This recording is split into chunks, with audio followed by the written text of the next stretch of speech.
बंदी सवारियूं था असां सुरहान जा गैसूं सभा बंदी सवारियूं था कदा शबनम जे कतरनि खे निगाहुनि था सलाम आहियूं न कंडनि सां रखूं यारी न सूहर खे कीकारियूं मगर राबेल जा नौकर गुलामनि जा गुलाम आहियूं त हाणे नज़म जे लाइ दावत ॾियूं था हिन सिंध धरतीअ जे मशहूर नातख़्वान मोहतरम जमील रहमान गंदरे के पारदन ऐं तव्हांजे साम्हूं नाज़ पेश कयो मोहतरम जमील रहमान गंदरो मुंहिंजा मिठा मलिक साईं कंहिंखे रोहाणी कर चाहीं तोसां कोई कोन पुछे थो नथी तोखां को बि पुछे थो के त खिलियो पीर पीअनि खां किन खां पहण थो पीहाई के त खिलियो पीर पीअनि खां किन खां पथर थो पीहाई मुंहिंजा मिठा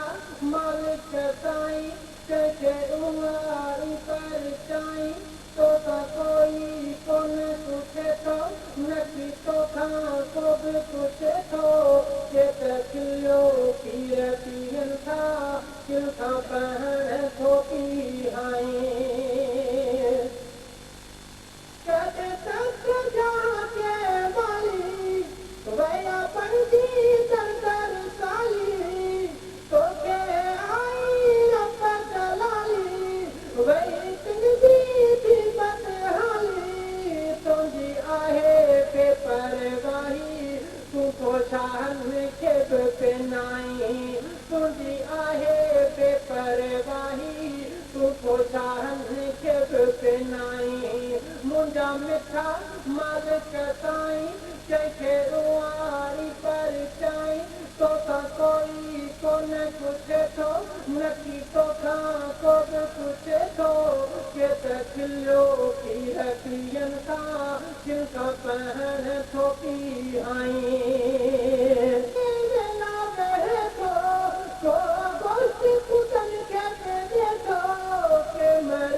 कमाए कमाए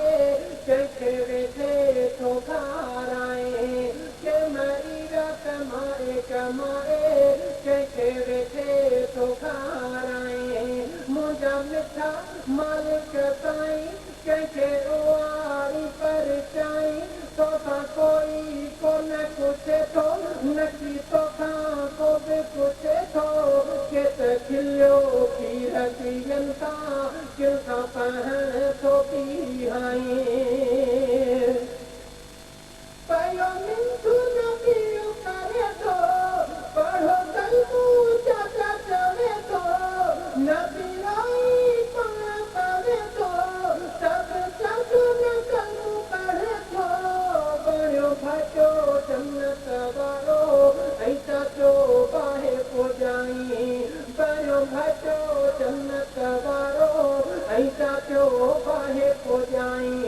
मुंहिंजा मिठा मालिक साईं कंहिंखे रुआरी पर चाहीं तोसां कोई कोन पुछे थो नथी तोखां को बि पुछे थो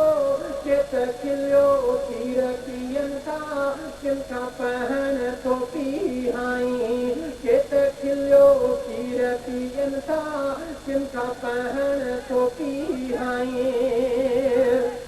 पर चाहीं तोसां कोई कोन पुछे थो नथी तोखां को बि पुछे थो